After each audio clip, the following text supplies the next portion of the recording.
All right, so today we're going to dive into something pretty interesting. Yeah. We're going to be looking at CD Projekt Red. Mm-hmm. And, they're the studio behind huge games like The Witcher 3. Yeah, Witcher 3, Cyberpunk 2077. Cyberpunk 2077, exactly. Big hitters. Yeah, and there's been a lot of talk lately about, their commitment to diversity and what that, what that means for their games and all that. Right, and it's not just CD Projekt Red. This is kind of a conversation that's happening all across the industry right now. Yeah. Questions about representation. How do you balance creative vision with calls for more diversity in the workforce? It's a big question, and that's exactly what we're going to try to unpack a little bit today in this deep dive, and hopefully you'll be able to draw some of your own conclusions about whether these initiatives actually help or hurt the games that we all love to play. Yeah, and I think a good place to start is with CD Projekt Red's own statements about this. Okay. So on one hand, they very publicly emphasize hiring based on merit and talent alone. But they've also, they've set these goals to increase the share of women in the workforce. Okay, so at first glance, it seems like those two things can coexist peacefully. Yeah. Right? Like, hire the best people, but also make sure you're considering talented women. So what's the problem there? Well, the problem is that you can't really have it both ways. Okay. If you're truly prioritizing merit above all else, then demographic targets are irrelevant. Right. And conversely, if you're actively trying to increase representation from certain groups, you're inherently factoring in something other than pure merit. Yeah, you're kind of working against yourself in a way. Exactly. Like you're saying one thing, but then your actions are saying something totally different. And it makes you wonder then, what are their real priorities? Absolutely. And that's where I think things get really interesting. Okay. Because what if this push for diversity is not actually about inclusivity? What if it's about something else entirely? Like what? Optics, maybe, or external pressures, maybe even financial incentives. Yeah. Wow, that's a really interesting point. Yeah. Kind of makes you wonder if all these diversity initiatives are actually doing more harm than good. And that's precisely what we're going to explore today. Okay. We need to look beyond the feel-good rhetoric and examine what are the consequences. What happens when you prioritize representation over merit? What impact does that have on the quality of the work being produced? Yeah, and this is where it gets kind of controversial, right? Sure. Because we're essentially questioning, can a focus on diversity actually lead to a decline in the quality of games? It might sound controversial, but I think it's a question worth asking. Yeah. At the end of the day, we all want to play great games. Right. Games that are well-designed, well-written, technically sound. Of course. And you know what? If these initiatives are actually undermining the very things that make a game great. Okay, so let's get down to brass tacks here. Yeah. How could diversity actually hurt the quality of a game? Well, let's imagine a scenario where a studio is pressured to hire more women, even if those women may not have the same level of experience or skill as other candidates. Okay, I can see how that could be a problem. Right. But wouldn't the studio still want to hire people who are qualified to do the job? Of course, but that's where I think this idea of the diversity tax comes in. Yeah. It's this idea that, sometimes prioritizing diversity can lead to a less efficient and less skilled workforce. Right. And that can have kind of a ripple effect throughout the whole development process. So you're saying that if a studio feels pressured to hire people based on their gender or their race rather than their qualifications, Yeah.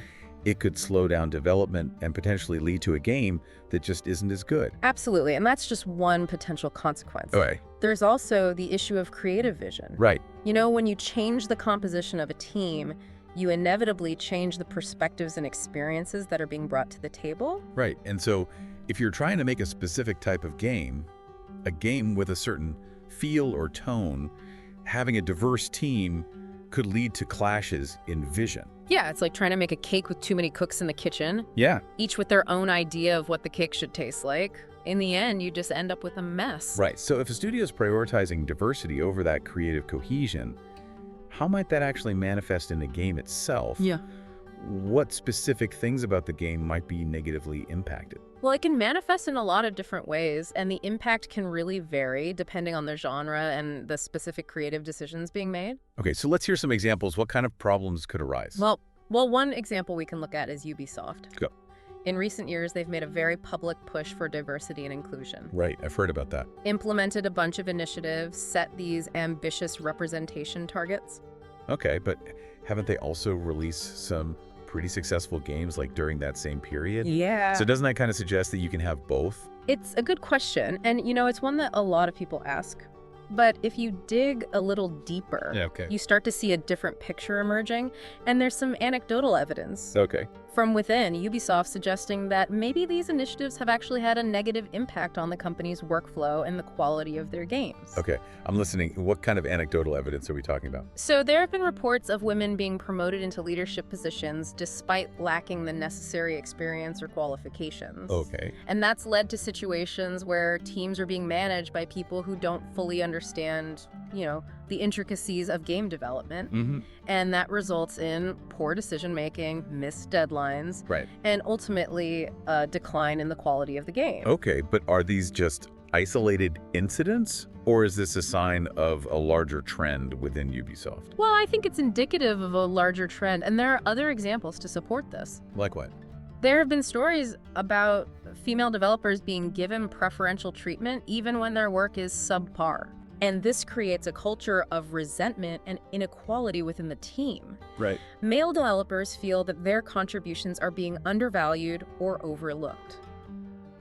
So it's kind of a lose-lose situation. It's a recipe for disaster. Yeah. It's one of the main reasons why prioritizing diversity over merit can be so detrimental. Right, because you're creating this toxic work environment where people aren't being judged based on their talent or their hard work.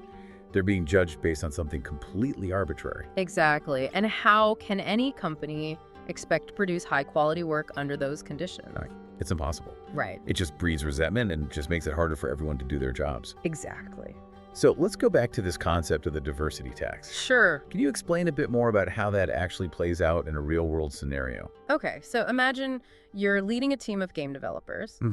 And you're under pressure to meet certain diversity quotas. You might find yourself in a situation where you're forced to hire someone who isn't necessarily the best fit for the role just to fulfill those quotas. Okay, I can see how that could happen, but wouldn't a company still try to balance, diversity with finding qualified candidates? Ideally, yes, but in practice, the pressure to meet those quotas can sometimes override other considerations. Okay. And this can lead to a situation where you end up with a team that's less skilled or less experienced than it could have been. Right. Had you just focused on hiring the best people for the job. So you're saying that this diversity tax isn't just about the cost of hiring, less qualified individuals, but it's about the potential loss of productivity, efficiency, and just creative synergy that comes from having a team that's truly aligned and working at its full potential. That's exactly right. It's about the opportunity cost of prioritizing something other than merit. Yeah. It's about the potential masterpieces that never get made because the team was too busy navigating internal conflicts and struggling to meet, basic quality standards. Yeah. That's a really powerful way of putting it. And it makes you wonder if these companies are truly committed to diversity or if they're just using it as a shield to deflect criticism while also, simultaneously compromising the quality of their products.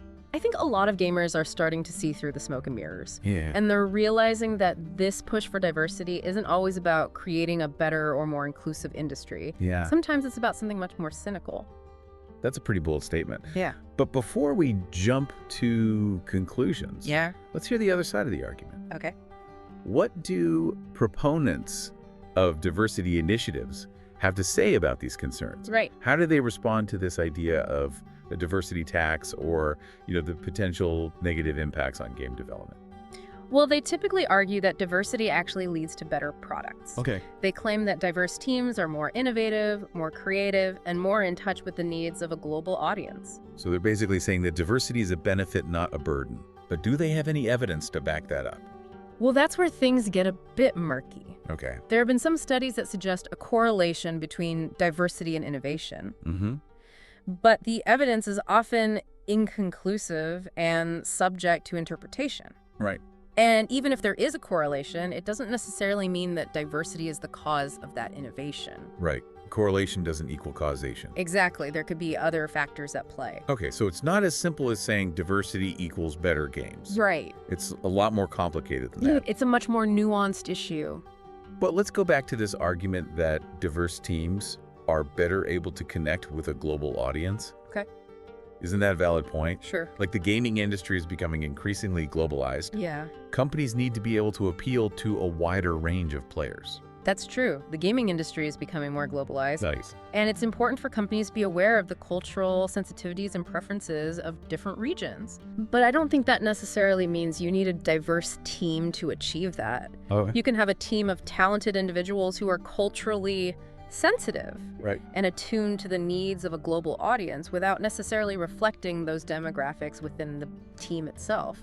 So you could have a team that's committed to understanding and respecting different cultures without actually having to be from those cultures themselves. Exactly. It's more about having the right mindset and the right creative vision, regardless of your background. Exactly. It's about talent, skill, and a shared vision, not about ticking boxes or meeting quotas. Right. And that's where I think the real danger lies with these diversity initiatives. Okay. They create a false sense of accomplishment. Good. Companies think they're solving problems by changing the demographics of their workforce, Yeah. when in reality, they might be creating new problems or exacerbating existing ones. So you're saying that diversity isn't inherently good or bad? Right. It's how it's implemented and what the goals are. If- If the goal is to create a more inclusive and equitable work environment, then great diversity can be a powerful tool for achieving that. But if the goal is just to meet quotas or appease external pressures, then it can backfire Yeah. and actually undermine the very things it's supposed to be promoting. It's about substance over symbolism. Yeah. It's about creating a culture of excellence where everyone feels valued and respected, not because of their gender or race, but because of their talent, hard work, and contribution to the team. That's a really important distinction, and it brings us back to this question of what constitutes quality in game development. Mhm.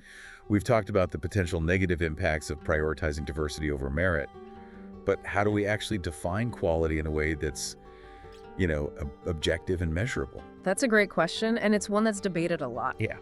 There's no single universally accepted definition of quality when it comes to video games. Right. It's a subjective experience influenced by personal preferences, cultural backgrounds, and a ton of other factors. Of course. Yeah. But there are certain elements that are generally considered to be indicative of a high-quality game, Sure. regardless of genre or platform. Yeah. So what are some of those elements? What are the hallmarks of a truly great game? Well, one of the most obvious is technical performance. Okay. A high-quality game should be well optimized, run smoothly, Right. be free of bugs and glitches. Yeah, it sounds simple enough, Right. but it's amazing how many games fall short in that area. It's true. Nothing takes you out of the experience faster Yeah. than constant crashes or frame rate drops. Oh, absolutely. Totally. Like, it just kills it for me. Yeah. And then there's the gameplay itself. Right. Is it engaging? Is it challenging but fair? Exactly. Does it offer enough variety and depth to keep players coming back for more? Yeah, and a good game's going to have well-designed mechanics that are intuitive and satisfying to use. For sure. And you can't forget about the story. I mean, for me, a truly great game has to have a compelling narrative. Yeah. It's got to draw you in and keep you invested in the world and the characters. Storytelling is so crucial.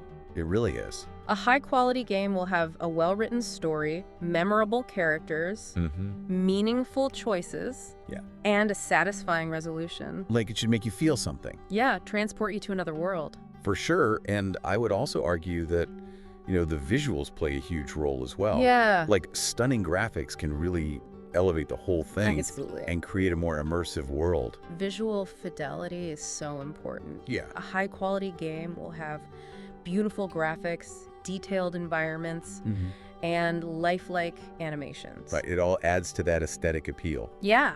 So we've got, technical performance, gameplay, story, Yep. visuals, all these things are super important. They are. But isn't there something else? Yeah. Like something that ties all these elements together? I think the most important element of all is creative vision. Okay. Yeah. A high-quality game, it's the product of a clear and cohesive vision. Yeah. It's the result of a team working together in harmony, each member contributing their unique skills and perspectives to bring that vision to life. That makes total sense. Yeah. Because it's like anything else in the creative world, right? Yeah. Whether it's a movie, a painting, or a video game. Right. It all starts with a strong vision and a team that's united in bringing that vision to reality. Exactly. And that's why prioritizing diversity over merit can be so detrimental to the creative process. When you prioritize something other than talent and shared vision, you risk creating a fractured team. One that's pulled in different directions and ultimately unable to deliver a truly cohesive and compelling experience. It's like too many cooks in the kitchen. Right.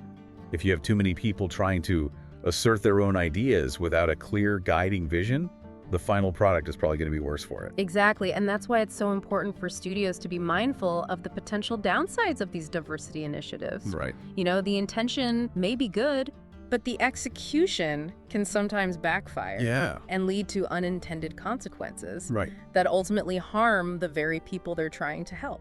So what does all this mean for you, the listener? Yeah. We've covered some, pretty complex issues today. We have. From the potential pitfalls of diversity initiatives to the subjective nature of quality in game development. It's a lot to think about. It really is. Yeah. So what are your takeaways from this deep dive? What are you walking away with? Yeah, we've covered a lot of ground today, and it's clear that this is a nuanced issue with no easy answers. Right. But hopefully this conversation has at least prompted you to think critically about the impact of diversity on the games you love. Yeah, and as gamers, it's important that we're informed consumers. Right. We need to be aware of the forces that are shaping the industry and make conscious choices about the games we support. Exactly. The next time you play a game, think about the people who made it. What were their priorities? Was it designed with a clear vision in mind? Or does it feel like a product of compromise and competing agendas? And, we're not saying that you should boycott studios that prioritize diversity. Right. That's not what this deep dive is about at all. No. What we're advocating for is a more nuanced and critical approach to this issue. And we encourage you to have your own conversations about these topics. Yes, please do. Talk to your friends, share your thoughts online, engage in constructive dialogue with people who might have different viewpoints. Absolutely. The gaming industry is constantly evolving. Yeah. It's up to all of us to shape its future. Right. And by being informed, engaged, and thoughtful consumers, we can help ensure that games continue to be a source of joy, wonder, and meaningful experiences. That's a great point and a great place to wrap things up. Yeah. Thanks for joining us for this deep dive. Thanks, everyone. Until next time, keep gaming, keep questioning, and keep the conversation going.